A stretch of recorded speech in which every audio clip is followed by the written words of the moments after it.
Okay, welcome po muli sa bawat isa. It is good na muli ay tayo pinagtagpo ng Panginoon. We thank God sa araw pong ito. At sa ating pagpapatuloy sa ating pag-aaral, no, we will go do sa chapter 8 na kung saan as the Lord leads us and guides us na dumako tayo sa tinatawag na festival, no? Na kung saan ito'y isang bagay na inutos ng Panginoon kay Moses na patuloy itong ginagawa. At doon sa festival na yon o doon sa appointed time na yon na ito yung tinatawag na dress rehearsal, no? Na it is like a practice until such a time na yung tinatawag na substance ay dumating, no? So doon sa Passover na they sacrifice the lamb, and later on sa katawan ni Jesus siya yung the Lamb of God that takes away the things of the world. At siya rin din yung unleavened bread because there's no sin found even sa kanyang bibig na hindi siya nagkasala. And on the third day after Sabbath, he rose again at siya yung first fruit among the dead. And on the 50th day, the Holy Spirit was given, yung tinatawag na harvest, no? Na kung saan yung mga tao ay naranasan nila yung kapangyarihan ng Diyos and souls came to Jesus. Karoon ng tinatawag na conversion. At yun ang move ng God during this spring season. Then we go sa ating tinatawag na fall season na nagsimula nga sa first day ng 7th month. We call it yung trumpet, Feast of Trumpet. Na kung saan one day we will hear that trumpet call that God will summon us to be with Him. Then we have a day of atonement after 10 days in the 7th month. At ngayon, we will have this Feast of Tabernacle on the 15th day of the 7th month. So, doon sa Nehemiah chapter 8 verses 13 to 18, dito po yung ating pag-aaral ngayon, no? Na kung saan yung Feast of Tabernacles, they also did it in the time of Ezra, but hindi siya nagbigay ng masyadong detail, no? But dito sa Nehemiah, nagbigay siya ng tinatawag na detail in a sense na yung isang, I believe, 2 chapters dito, yung chapter 8 at saka chapter 9, I believe ito yung fall feast na kanilang ginawa.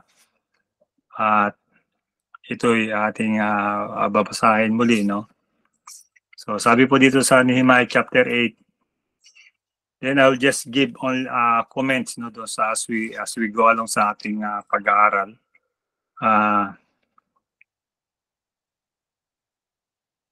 Sabi po dito, no, I'm reading from Amplified Version. On the second day, all the heads of fathers' households of all people, the priests and the Levites were gathered before Ezra the scribe to gain insight into the words of the law.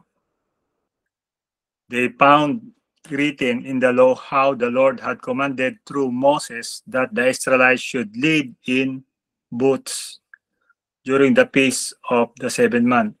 So they proclaimed and published an announcement in all their cities and in Jerusalem, saying, "Go out to the hills and bring olive branches, wild olive, myrtle, palm, and other leafy branches to make booths, as it is written."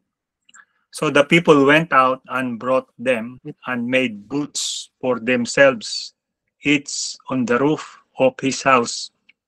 So naglagay sila sa bubungan ng kanilang bahay. And in their courtyards sa kanilang bakuran, and in the courtyards of God's house, doon sa tabi ng tinatawag na temple, and in open square of the water gate, and in the square of the gate of Ephraim. Ito po yung sa loob na ng city, no? The entire assembly of those who had returned from the captivity made booths and lived in them.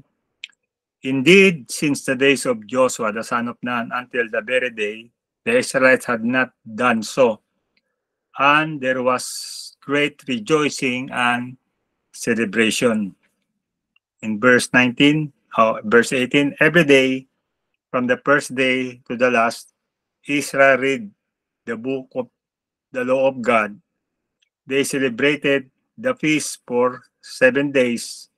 On the 8th day, there was a closing solemn assembly in accordance with the ordinance. So ayan po yung kanilang ginawa, no? Kumbaga, sabi nga noon, since the day of Joshua. So hindi nila ito nagawa for a long time. Sabi nga noon, there was a great rejoicing and celebration. Ito po yung isang bagay na kung saan ginawa po nila to, no? And we call it revival, no? Revival na kung saan yung pagbabasa ng salita ng Diyos. At alam natin during that time, you cannot have the copy of the written word of God, no?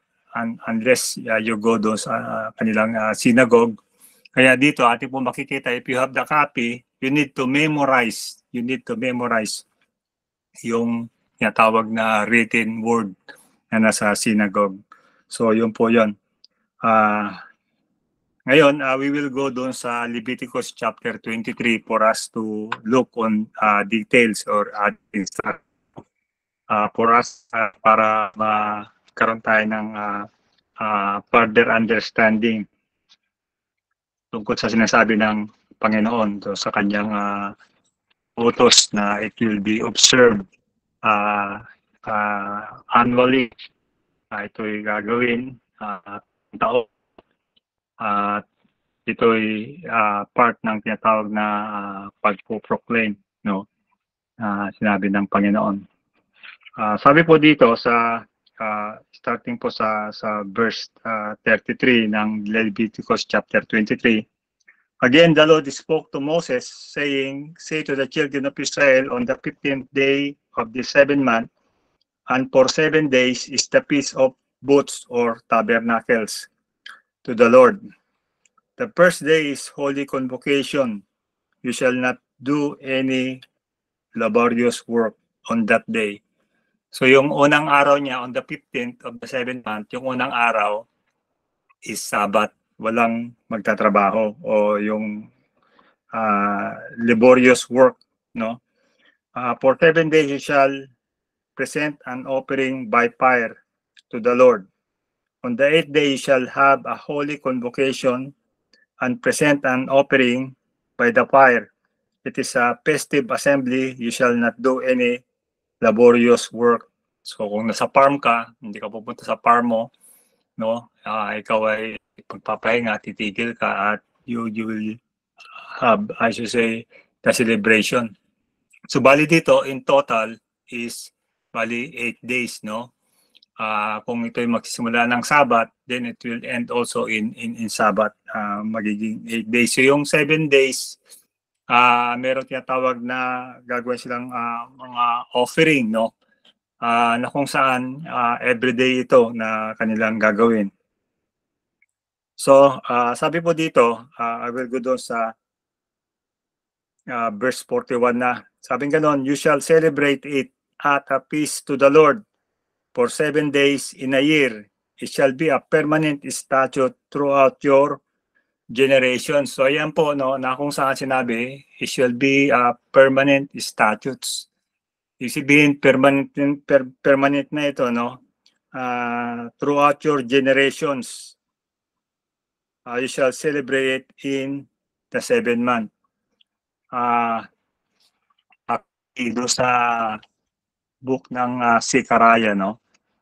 Merong binabanggit po dito na kung saan during the time that Jesus will return on earth sa kanyang tinatawag na second coming, sinabi sa Zechariah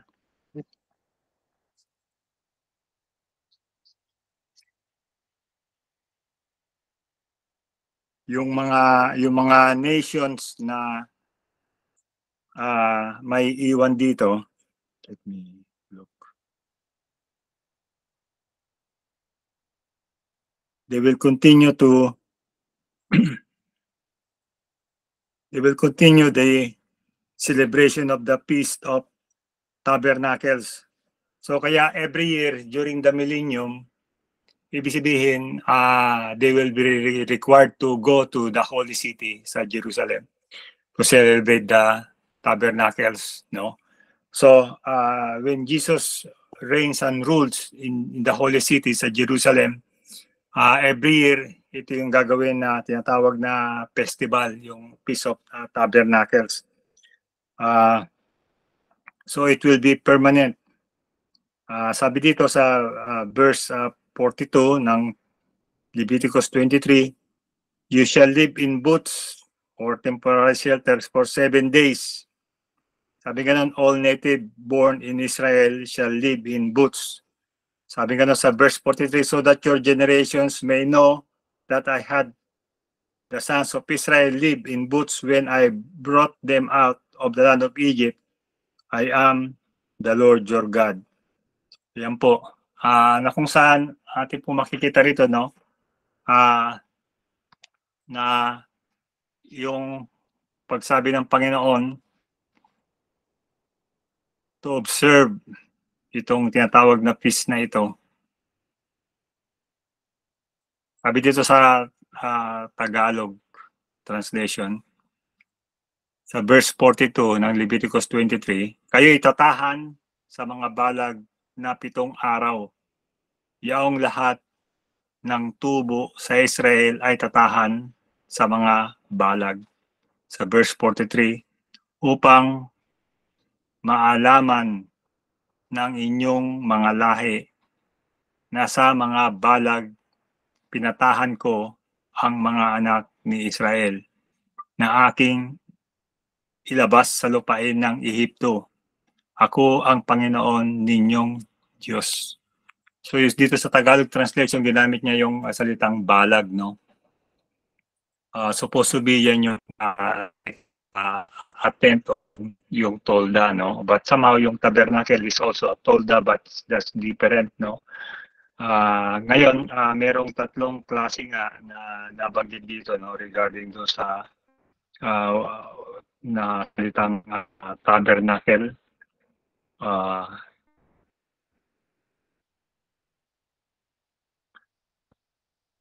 Ate po makikita rito, no?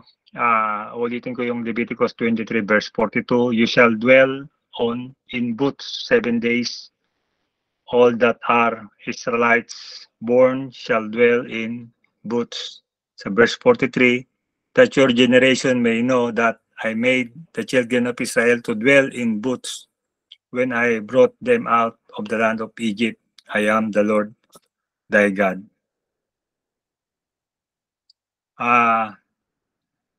Sa Exodus chapter 25 verse 8, sabi po dito, and let them make me a sanctuary. God is speaking to Israel, no, through Moses, and let them make me a sanctuary that I may dwell among them. So ayan po yung sinabi ng Panginoon, pinagagawa sila ng sanctuaryo para ang Panginoon ay sumama sa kanila, that I may dwell among them. According to all that I show you after the pattern of the tabernacle. So yung Hebrew word na ginamit dito is Mishkan. It means tabernacle. And the pattern of all the instruments thereof, even so shall make it. Even so you shall make it. So yung Mishkan, it means tabernacle. So meron din other word, yung Ohel, refer to the actual structure which was a tent. So yung tent, Ohel, na kung saan, katulad ni Abraham, so they are dwelling in Ohel, sa tent, na kung saan temporary, sabihin yung kanilang tirahan, temporary dwelling. Now, dito sa Feast of Tabernacle, the Hebrew word is Sukkot, or it means booth. Dito sa Tagalog translation ay balag yung kanilang ginamit, no? Pero ito yung parang hindi naman siya tent, but yung gagawa sila ng structure bago lalagyan nila ng tinatawag na pinakabubong nila yung leaves, yung mga dahon, no, na pinagagawa ng Panginoon. So ito yung tinatawag ng temporary shelter, no, for 7 days. So yan po yung tinatawag na booths. Now, ating pong makikita rito, no, na kung saan yung Feast of Tabernacle, sinabi nga ng Panginoon to observe it for 7 days. At yung ika-8th day, that's kumbaga sa kanya yung tinatawag na final day, na magtuloy yung kanilang tinatawag na celebration, which is also a Sabbath, and they will not do any work. So atin po makikita rito, no, na yung tinatawag na how it relates to God, or sa Messiah o kay Jesus, no. In John 1:14, sabi po sa John 1:14, and the Word was made flesh and dwells amongst us. So prior to that, of course, yung John 1:1, in the beginning was the Word, and the Word was with God, and the Word was God. So yung Word, sabi sa John 1:14, and the Word was made flesh and dwelt amongst us. The word dwelt, yan yung equivalent do sa Greek word na meaning tabernacle. And the word tabernacled with us, ito yung reference to Leviticus sa Exodus 25 verse 8, kanina na binasa ko. Ang sabi nga nun, and let them make me a sanctuary that I may dwell among them. So ibig sabihin si Jesus na yung God na tabernacle that dwell amongst us. Ang sabi dito, and we behold His glory, the glory as of the only begotten of the Father, full of grace and truth. So yan po yung dahilan na kung saan through Jesus, God is being tabernacled in Him, na meron siyang tinatawag na katawan. Ayan po. At alam po natin, sa Revelations 21 verse 3, ito rin po yung tinatawag na future, no, na mangyayari, na kung saan yung promise ng Panginoon that sabi ni Apostle John, no, sa Revelations 21 verse 3, and I heard a great voice out of heaven saying, behold, the tabernacle of God is with men. So ayan na yung word ulit na tabernacles. The tabernacle of God is with men. Ayan na po. Na kung saan yung tinatawag na, I believe, ito na po yung tinatawag na permanent, no? Yung permanent na kung saan throughout yung sinabi na throughout generations gagawin. At ito na po yun, no? In the future, yung tinatawag na new heaven and new earth. Revelations 21 verse 3, and I heard a great voice out of heaven saying, behold, the tabernacle of God is with men, and He will dwell with them, and they shall be His people, and God Himself shall be with them and be their God. Sabi sa verse 4, and God shall wipe away all tears from their eyes, and there shall be no more death, neither sorrow nor crying, neither shall there any more pain, for the former things has passed away. So ibig sabihin, ito yung tinatawag na future. At alam natin, in the beginning, when God was with men, He is with men. I mean, He tabernacled Himself with men. When men sin, ibig sabihin, naroon pa rin yung kanyang tinatawag na pagsama sa tao. At ito nga, yung pag-display niya na kung saan meron silang tinatawag na tabernacle in the wilderness, and that is God's presence with His people.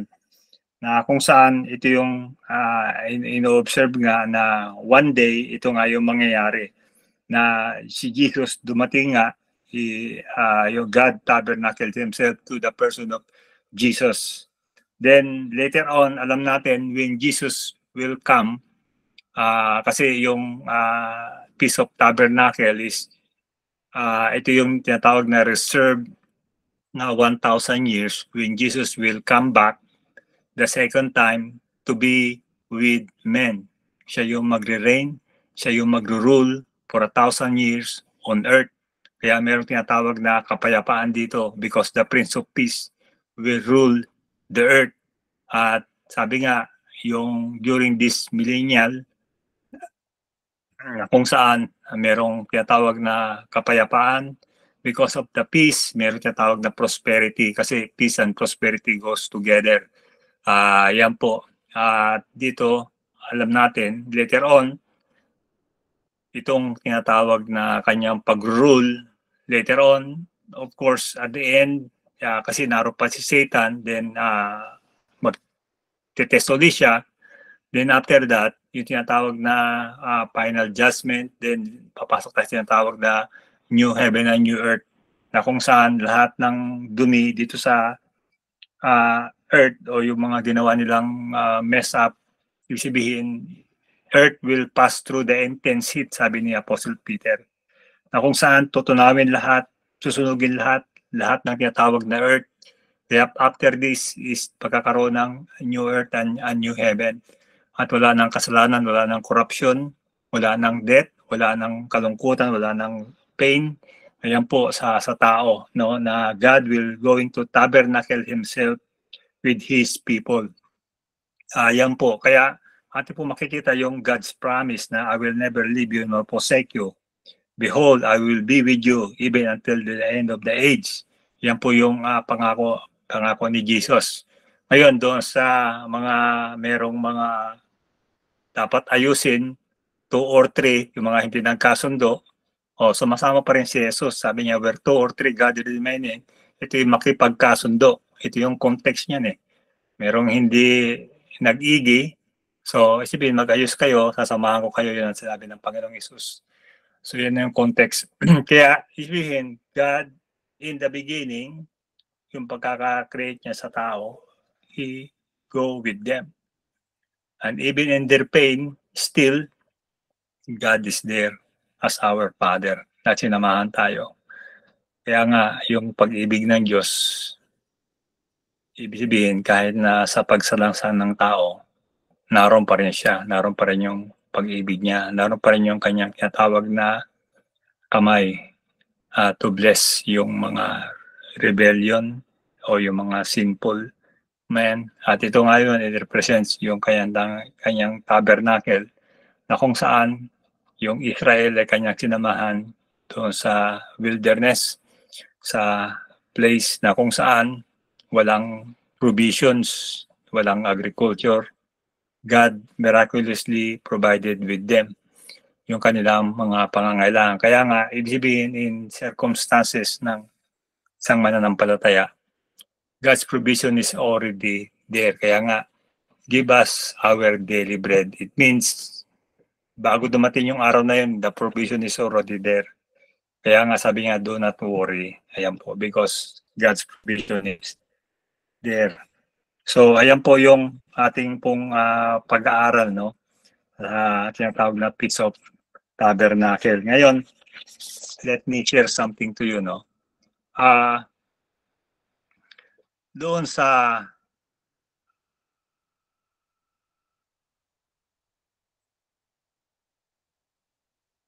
dito sa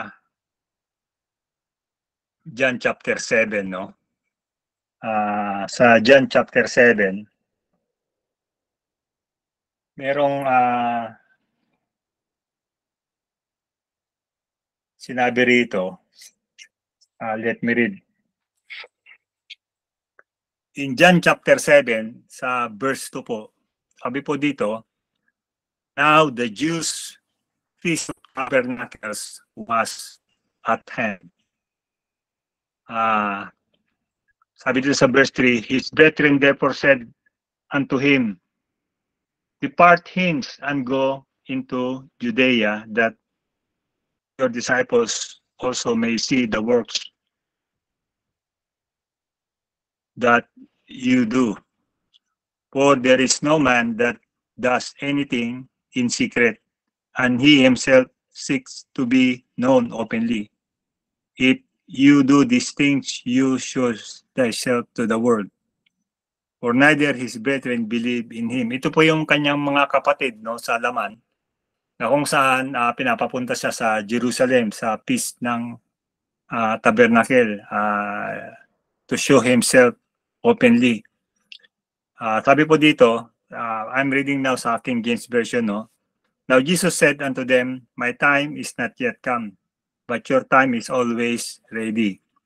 The world cannot hate you, but me it hated, because I testify of it, that the words thereof are evil. Go ye up unto this feast, I go not up yet unto this feast, for my time is not yet full come. So atin po makikita yung kanyang mga kapatid, pinapapunta siya sa feast. Sabi niya, hindi pa time. Kasi in-expose niya nga sa tinatawag na evil sila, kaya medyo mainit yung mga tao sa kanya. So they are looking after him. Ngayon sabi niya, pumunta kayo. Pero dito sa verse 10, but when his brethren gone up, then went he also unto the feast, not openly, but as it were in secret. So nakaalis yung kanyang mga kapatid, no, kasi galing sila sa Nazareth. They have 3 days to travel papuntang Jerusalem. So nung umalis ng kanyang mga kapatid, siguro after a day, siya na naman sumunod, but he simply go in secret. Ayan po. Sa verse 11, then the Jews sought him at the feast and said, where is he? Ayan po, hinahanap siya. And there is much murmuring among people concerning him. For some said, he is a good man. Others said, no, but he deceives the people. But no man speak openly of him for fear of the Jews. So kaya dito atin po makikita, no, na si Jesus, he observed yung tinatawag na Feast of Tabernacles. Ayan po, yung tinatawag na last feast of the year. Now, atin po makikita dito, no, na kung saan dito sa festival na ito, na kung saan si Jesus naroon siya. Bali ganito po 'yon, no, yung nangyari, no. The water ceremony was added during the second temple. During the 7 days of Feast of Tabernacles, a sacrificial pouring out of water was performed at the temple. Ibig sabihin, sa first day ng feast, bago sila gumawa ng sacrifice, pupunta sila sa tinatawag na Pool of Siloam. Merong procession ng priest, then gagawin nila to ng one time lang. But on the 7th day, they will do it 7 rounds sa tinatawag na temple. Ayan po. So yun ang ginawa nila. Sabi ito, during the 7 days of Feast of Tabernacles, a sacrificial pouring out of water was performed at the temple. In a ceremony, the high priest would lead a procession to the Pool of Siloam. Yung Pool of Siloam, they consider it like living water dahil it is spring water. Ayan po. Where he would fill a golden pitcher with water and then return to the courtyard of the temple. When the high priest would pour out the water, the great crowd of people would wave yung tinatawag na set na hahawak nila na plants, no? Or yung branches. And they will sing out from Psalms 118 verse 25 to 26. At sabi dito, O Lord, save us. We pray. We beseech you, O Lord, cause us to prosper. Blessed is he who comes in the name of the Lord. From the house of God, from the house of the Lord, we bless you. Ayan po. Na kung saan dito, ito yung time kung saan si Jesus ay narito, no, during the pouring of the water. Kaya nga ating po mababasa rito, no, let me read sa John chapter 7 verse 37. In the last day, ito po yung ika-8th day na bali ng Feast of Tabernacle. Sabi ganon, that great day of the feast, ito po yung ceremony nila na pouring of the water. Jesus stood and cried, saying, If any man thirst, let him come to me and drink. Sa verse 38, He that believeth on me, as the scripture had said, out of his belly shall flow rivers of living water. Verse 39, But this spake he of the Spirit, which they that believe on him should receive. For the Holy Ghost was not yet given, because that Jesus was not yet glorified. So atin po makikita rito, no, na kung saan out of your belly, sabi ni Jesus, if you believe in Christ, out of your belly shall flow rivers of living water. Now, alam po natin, no, prior to that, si Jesus, nagkaroon siya ng encounter do sa Samaritan woman that draws water in the well sa chapter 4 ng John, no? Sabi sa verse 13, Jesus answered and said to her, Whosoever drinketh of this water shall thirst again. Ibig sabihin, yung pagsasalok ng babae doon sa balon, sabi ni Jesus sa kanya, kung sino man ang inom ng tubig na yan, mauuhaw na magmuli. Sabi niya sa verse 14, But whosoever drinketh of the water that I shall give him shall never thirst. Sabi niya, yung ibibigay kong tubig, kung sino man ang iinom nito ay hindi na muling mauuhaw. But the water that I shall give him shall be in him a well of water spring up into everlasting life. Welling up into everlasting life, no? Dito atin po makikita, no, na Jesus speaks of the water that welling up into eternal life. The other one, Jesus speaks of the water na sinabi niya, out of your belly shall flow rivers of living water. So yung isa is well, yung isa naman is rivers. Bakit ganon? Magkaiba sila. So merong difference. So alam natin, Jesus is the one who gives the living water because He is the author and the giver of life. Siya lang ang merong kapangyarihan na magbigay nito at merong karapatan sa bawat isa. Yung umiigib na babae, well, ibig sabihin, once you believe in the Messiah, dito atin po makikita na kung saan sa yung tinatawag na pagtanggap sa Panginoon, no? You shall receive the well of springing, well of water springing up into eternal life, no? The Holy Spirit simply dwell in you. Now, merong degree ng tinatawag na believing o yung faith na once you believe, you shall be baptized. in the Holy Spirit. So atin po makikita yung tinatawag na degree ay magkaiba, no? When Jesus spoke to the disciples, He breathed on them the Holy Spirit, no? Yan ang sabi sa John chapter 20. He breathed on them individually. It means they received the living water out of their belly, flow or welling up that river of water to eternal life. I believe yun po yung welling up when they receive that Spirit, that Holy Spirit kay Jesus, no, na binrate niya sa kanila.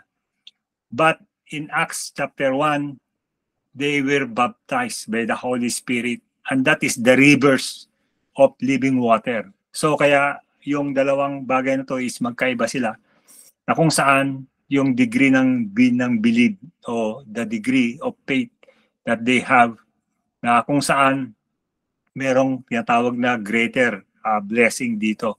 So yung kanilang ginawang water ceremony simply yung gesture for them that God will going to bless them for the next agricultural season. Kasi nga po, yung Feast of Tabernacles is also tinatawag na Feast of Ingathering. Kasi yung time na yan, o yung timing na yan, yung season na yan is also a harvest season. Yung tinatawag na fruit harvest. Yung pag-ani ng prutas dito, no? Na kung saan it falls on this season. Yung unang pag-aani nila, which is yung May, going to summer, ito yung tinatawag na grain harvest, grain, yung wheat tsaka yung barley. But during this season ng Feast of Tabernacle, it will be the fruit or yung tinatawag na tree, fruit trees harvest dito, no, na kung saan atin po makikita ito yung tinatawag na both harvest. Yung nauna nga yung early rain, ito naman yung latter rain. Kung saan we believe that on this last season there will be a great harvest of souls. Ayan po, sabihin bago dumating si Jesus, there will be like a great harvest of souls. Now, dito sa tinatawag na feast na ito, no, na kung saan hindi po makikita, no, na yung degree ng tinatawag na believing sa ating Panginoon, ibig sabihin, we will experience the river of flowing water. Kaya nga even doon sa Revelations 21 verse 6, sabi nga, to all who are thirsty, I give the spring of the water of life freely. So isipin, Jesus is offering continuously yung water of life freely to anyone who is athirst. Kaya yung more, God will going to give us more of this water. So kaya nga po yung Feast of Tabernacle is simply looking forward to the indwelling of the Messiah, of coming of the Messiah permanently with His people, na kung saan we look forward to sa tinatawag na millennial reign of Jesus, at we look forward also to sa tinatawag na new heaven and new earth, that God will tabernacle Himself with His people, that there will be no more crying, no more death, no more pain, and the former things will pass away. So ayan po bali. Kaya atin po makikita rito yung tinatawag na significance ng Feast of Tabernacle. Kaya nga it is a feast of rejoicing. Ayan po, na kung saan because of the promise Messiah coming to His people, and God will be with His people. Okay, I will stop now and I will siguro yung kung merong additional na magsasabi o input or any question or any clarification, I will open na ngayon for anyone to speak regarding sa ating po pag-aaral, the Feast of Tabernacle. Tinatawag siyang Feast of Booths, tinatawag din siyang Feast of Ingathering. Okay, sino po yung unang mag-contribute o question kung mag-question? o magko-comment o magko-comment? Anyone? Bago tayo mag-pray.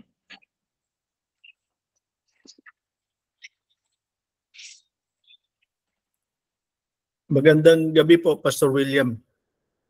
Opo. I would like to thank you kasi this is the first time po na I had a full understanding of the Feast of Tabernacle. It's like you connected the dots from different verses. Sabi nga po sa Old Testament, precepts after precepts, a little here, a little there. At doon sa inilahad mo po, naunawaan ko po ng malinaw about the Feast of Tabernacle, about the rituals na ginagawa nila, ano yung ibig sabihin nun, ano yung message nung pouring of water every day, and then on the seventh day ay 7 times, at yung relationship po niya with Jesus Christ and with God's promise that yung dwelling ng God with us. So maraming salamat po. Actually, it has been a struggle for me all throughout understanding ano ba ang ibig sabihin ng Feast of Tabernacle. Bakit nire-require ni Lord ang mga Israelites to dwell in booths, in temporary dwelling places for 7 days during the feast? At I have been trying to connect the dots, but with your presentation, with your sharing today, with your explanation, I fully understand, and naging clear po sa akin kung ano po yung ibig sabihin ng Feast of Tabernacle, bakit po ito nire-require ni God for the Israelites, and yung importansya po nito para sa atin po, yung Christian generations, our generation, O Lord God, na unawain at namnamin yung pong actually ito lang po yung yung among the 7 feasts na hindi ko masyadong naunawaan, and I thank you dahil doon sa pag present mo po ng study ngayon ay naunawaan ko po ng malinaw, at now I know. Maraming salamat po, Pastor. Okay, salamat po, Pastor Frankie. Thank you sa iyong kwan.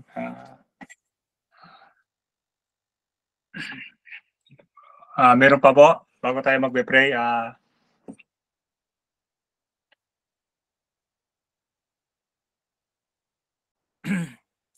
Hindi ko po alam, next week mag-share po siguro ako bago tayo pumunta sa chapter 9. Dadagdagan ko po yung ating pag-aaral to understand yung fall feast, yung trumpet, Day of Atonement, at saka yung Feast of Tabernacle. We will go siguro sa Daniel, Book of Daniel, yung 70th week. Probably we will touch also yung tinatawag na God's dispensation. At some, I should say, part siguro sa Revelations for us to know where we are in God's timetable. Alam po natin kung ano yung nangyayari. What are we going to watch or to look for? Maging vigilant po tayo, yung pinost po ni Pastor Frankie na sinasabi sa Pilipinas na it is a failed state because kumbaga sa kwan marami siyang kumbaga sa kwan hindi na nagawa o naganap. That's part of, I should say, last days scenario, na kung saan alam natin yung mga nangyayari around us and we are aware. And because of this, we can prepare ourselves. Kasi yan nga po yun kaya nga yung Feast of Trumpet, it is already preparation. Now, we are now in month of Elul o 6-month ng Hebrew calendar. At sila ay gumagawa ng tinatawag na 40 days of fasting or preparation. O some siguro yung gumagawa sila ng partial fasting towards ito sa tinatawag na month of pastry. Yung first day niya yung Feast of Trumpet. So they are preparing themselves. At isa nga sa pag-prepare nga dito is yung tinatawag na pagsusuri o pag-aayos ng ating buhay. Kumbaga sa kung may mga na-open ka na tao, humingi ka ng sorry. Kung meron ka pang hindi napapatawad, release that forgiveness. Then you need to connect to people, sabihin to build good relationship. Kung may utang ka, sabihin mo doon sa napag-utangan mo, hindi ko na kita mababayaran, wala pa akong ibabayad. Magsabi ka, hindi lang yung mawawala ka o magtatago ka. So everything na hindi ayos, itatama mo.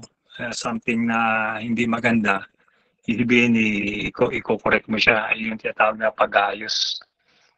Kaya nga kasi sabihin, time will come, yung tinatawag na day of tinatawag na reckoning, yung pagsusulit will come. Kaya nga meron all these things for us to prepare ourselves bilang kumbaga sa lingkod ng Diyos, bilang leader, bilang namumuno. Yan po yung kailangan natin. Okay? So this time, tayo po ay mananalangin, no? Hallelujah. Lord God, muli Panginoon na Diyos, salamat po Panginoon. For bringing us, Panginoon, Lord God, sa aming pag-aaral sa chapter 8 ng Nehemiah regarding the feast that they celebrated, O God, na kung saan, Panginoon, Lord God, yung Feast of Trumpet, Day of Atonement, and Feast of Tabernacles, Lord God, na kung saan, Panginoon, it speaks, Panginoon, Lord God, of you doing, Lord God, the things na intended mo, Panginoon. Lord God, yung trumpet, Panginoon, Lord God, what one day you will call us to be with you, Lord God, forever. At yung Day of Atonement, Lord God, is a day that Jesus will come back on earth to set His foot and to reign and rule. And yung Feast of Tabernacle is you will be with your people for 1,000 years, O Lord God. Na kung saan, Panginoon, Jerusalem, Lord God, is your place of rule, that you will rule every nation on the face of the earth. You are the Lord of the nations, O God. Ito nga po, Panginoon, Lord God, ay mangyayari, O Diyos, as the time comes near, Lord God, especially in our time, Panginoon. That's look, Panginoon, yung darkness, yung evil, yung lawlessness, Panginoon. Even, Panginoon, sa mga iglesia, Panginoon, Lord God, na nangyayari, Panginoon, that they don't respect the law, O God. And we pray, Panginoon, Lord God, for your intervention. I pray, Panginoon, Lord God, sa iyong mga lingkod na narito, Panginoon, Lord God, na yung pagsusuri, Panginoon, Lord God, sa bawat isa. Yung pagsusuri, Panginoon, Lord God, sa pamunuan, sa pangunguna, Panginoon, Lord God, sa aming tahanan, sa aming, Panginoon, iglesia, Lord God, na kung saan, O Diyos, na ang mga bagay po na aming gagawin, Panginoon, ay gagawin, Lord God, sa katwiran. At sinabi mo, Panginoon, na ang iyong kalooban ay mangyari at ang katwiran, Panginoon, ay maganap, O Diyos, sa aming buhay, sa aming, Panginoon, pamilya, sa aming iglesia. Lord God, igawad mo, Panginoon, Lord God, yung patuloy, Lord God, na kalakasan at patuloy hiningi namin ang iyong Santong Espiritu to fill us with your Spirit, O God, that your word continually, Panginoon, ay mag-speak sa amin. Your word that we have treasured in our heart, O Lord God. Ito'y mangungusap. At ito nga po, Panginoon, Lord God, ay kikilos at gagawa sa aming buhay. Ang iyong Santong Espiritu that will lead us and guide us in all the truth. Magawa po namin ang pinatawag na pagiging, Lord God, isang halimbawa to the display of righteousness that comes from you, Lord God. Lord, anoint your servants, Lord God, sa bawat isa. Panginoon, na ito nga po, Panginoon, yung buwan o mga pagkakataon na susuriin namin aming mga sarili, O Lord God. in view, Lord God, to that peace na kung saan, Panginoon, ay inutos mo, namin pong gaganapin, O Lord God. Thank you, Jesus, na tunay nga po, Panginoon, alam namin in Romans chapter 8, verse 1, there is therefore no condemnation to them which are in Christ Jesus, who walk not after the flesh, but after the Spirit, O Lord God. At alam namin, Panginoon, O Lord God, na ikaw nga po, O Diyos, ang patuloy, Panginoon, nagbibigay, Panginoon, sa amin ng benefit for the forgiveness of our iniquities, O Lord God. Father, I pray, Lord God, unto your servants, Panginoon, Lord God, na kami nga po, Panginoon, ay lumakad, Panginoon, Lord God, sa iyong mga alituntunin, Lord God. Na kung saan, kung paano sinabi ni Jesus, Lord God, of that living water, we pray that we will have that well of water, that we will have that rivers of water, O Lord God. Hallelujah. Salamat po, Panginoon, muli sa pagkataong ito. Lord God, that we will walk in your blessing, we will walk in your favor, that we will walk, Panginoon, O Lord God, hallelujah, sa iyo, Panginoon, kabutihan, sa iyong kahabagan, sa iyong katapatan, Lord God, and that you will give good success, Panginoon, unto your servants, O Lord God, that fear your name, O Lord God. Salamat po, Panginoon, Lord God, for this time you have given to us. We bless you, we praise you, we worship you. In Jesus' name we pray. Amen and amen. Amen. Amen. Hallelujah. Okay, mga kapatid, salamat po. Thank you. Yung may mga mahaba pang oras, pwedeng makipagkwentuhan. Thank you po, Pastor. God bless. Thank you po, Welcome Pastor. po, welcome. Po, Pastor. Thank you po. Thank you po, Pastor William. God bless everyone.